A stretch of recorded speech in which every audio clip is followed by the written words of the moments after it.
Dear students, I am Israr Haq, lecturer English, teaching you class 11th and 12th grammar. Let's today go to use of modals and auxiliary verbs.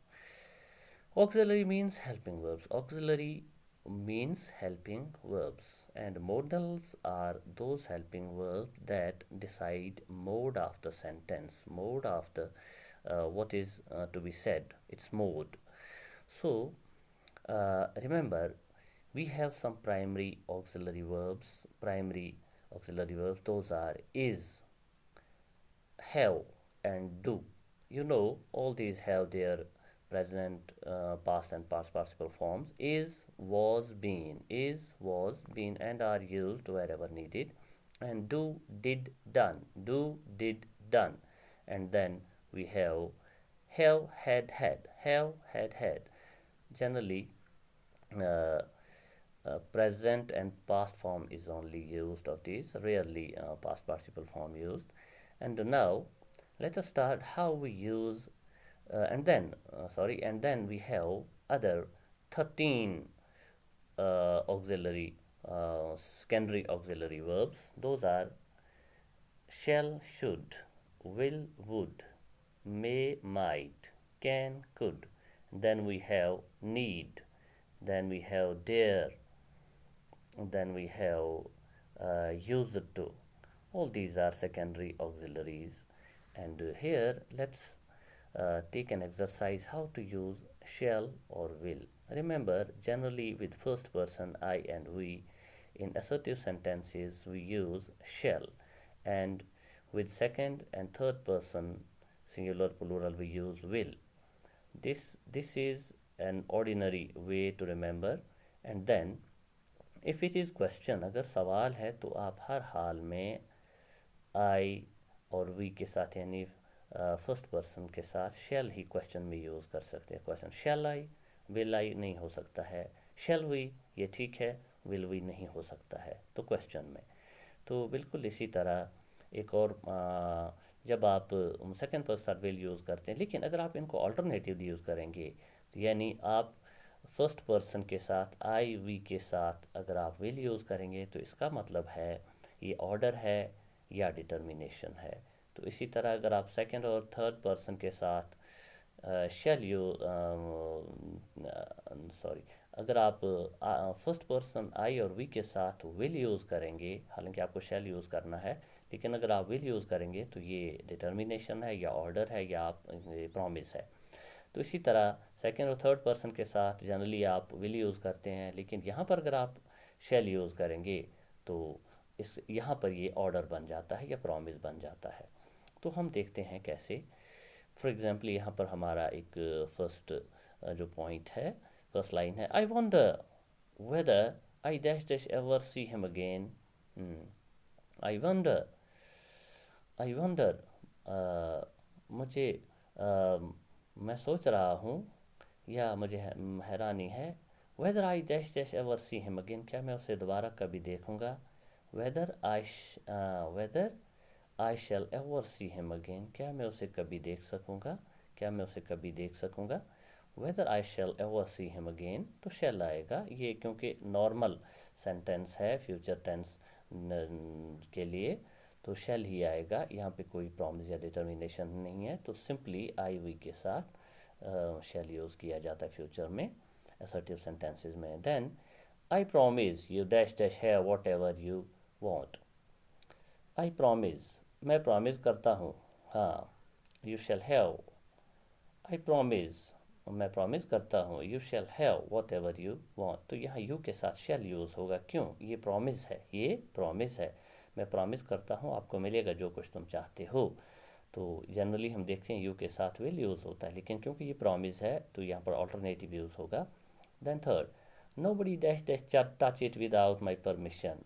हाँ, तो ये permission की बात है, order है, एक तरह से मना है. Nobody shall touch it without my permission, तो यहाँ पर एक मना ही है, यानी परमिशन की बात है, तो ऑर्डर है, ये ऑर्डर है.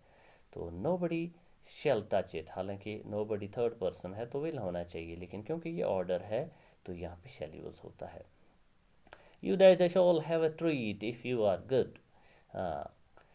तो ये यहाँ पर एक प्रॉमिस है, you shall all have a treat if you are good. अगर तुम अच्छे साबित हुए तो तुम्हें ज़रूर ट्रीट मिलेगी। तो यहाँ पर देखिए यू के साथ विल यूज़ होना चाहिए, तो लेकिन क्योंकि यहाँ पर एक प्रॉमिस है तो you shall all have a treat if you are good. And then fifth point, we dash dash all die one day. तो ये नॉर्मल सेंटेंस है, इसमें कुछ नहीं है। We shall all die one day, हम सबको एक दिन मरना है। तो जिस तरह हम एक फ्यूचर टेंस के लिए simply first person I we के साथ शैल यूज़ करते हैं, तो वही है, we shall all die one day. तो sixth, dash dash you be 30 और 31 ऑन योर नेक्स्ट बर्थडे। क्या तुम अपने नेक्स्ट बर्थडे पे 30 ईयर्स के होगे या 31 ईयर के। तो विल यू, तो विल यहाँ पे आएगा विल यू बी 30, तो नॉर्मल फ्यूचर सेंटेंस है, विल यू बी 30 और 31 ऑन योर नेक्स्ट बर्थडे, तो विल आएगा 7। It dash dash be 10 o'clock by the time we get home. जब हम घर पहुँचेंगे तो 7 बज चुके होंगे, 10 बज चुके होंगे। इट विल बी 10 o'clock, क्योंकि ये सिंपल फ्यूचर है, तो it will be 10 o'clock by the time we get home. And then 8 point, what time dash dash you be back. What time will you be back, what time will you be back, तुम कितने बजे तक वापस आ जाओगे, तुम किस time तक वापस आ जाओगे। What time, yes, eighth point it is, what time will you be back? And then ninth, you dash dash not leave until you apologize। हाँ, तो ये आप देखें यहाँ पर ये ऑर्डर है, होना तो चाहिए था यू के साथ विल, क्योंकि ये ऑर्डर है इसलिए विल यूज़ नहीं होता। यू शैल नॉट लीव, तुम नहीं जा सकते, अनटिल यू अपोलोजाइज, जब तक तुम माफ़ी ना मांगो, तो ये यहाँ पर एक ऑर्डर है। Then point number 10, dash dash I ring the station for you. क्या मैं तुम्हारे लिए कॉल करूं स्टेशन तक। विल आई आएगा नहीं, मैंने पहले ही आपको बताया है, जब क्वेश्चन हो फर्स्ट पर्सन के साथ तो always use shall. Shall I ring the station for you, क्या मैं तुम्हारे लिए कॉल करूं, क्योंकि ये क्वेश्चन है, तो शैल आई कभी भी इसके साथ विल नहीं आ सकता है, क्योंकि मैंने बताया आपको फर्स्ट पर्सन के साथ जनरली भी हम फ्यूचर टेंस में शैल यूज़ करते हैं, लेकिन अगर ये क्वेश्चन हो तो हर हाल में शैल ही यूज़ होगा। शैल आई, शैल वी, ये ठीक है, कभी भी विल आई विल वी नहीं यूज़ हो सकता है। Now 11th point, dash dash you pass me that book please. क्या तुम मेहरबानी करके वो किताब मुझे दोगे। हाँ, will you pass me that book please, क्या तुम वो किताब मुझे दोगे, तो विल आएगा, जनरली फ्यूचर टेंस है, ये रिक्वेस्ट है, क्वेश्चन नहीं है। You dash dash not go until I know the truth, तुम नहीं जा सकते जब तक मुझे सच का पता ना चले, तो ये एक ऑर्डर है, मनाही है। You shall not go until, तो ये ऑर्डर है, तो ऑर्डर में मैंने आपको कहा हम अपोजिट यूज या अल्टरनेटिव यूज़ करते हैं। You dash dash have a piece of chocolate if you are good. हाँ, यहाँ पर भी तुम्हें एक चॉकलेट मिलेगा अगर तुम अच्छे साबित हुए, यानी ये प्रॉमिस है। You shall have a piece of chocolate if you are good. And 14th point, if you dash dash look after the luggage, अगर तुम मेरे बैगेज के पीछे का ख्याल रखोगे, I dash buy the tickets, तो मैं टिकट जाके ख़रीदूँ।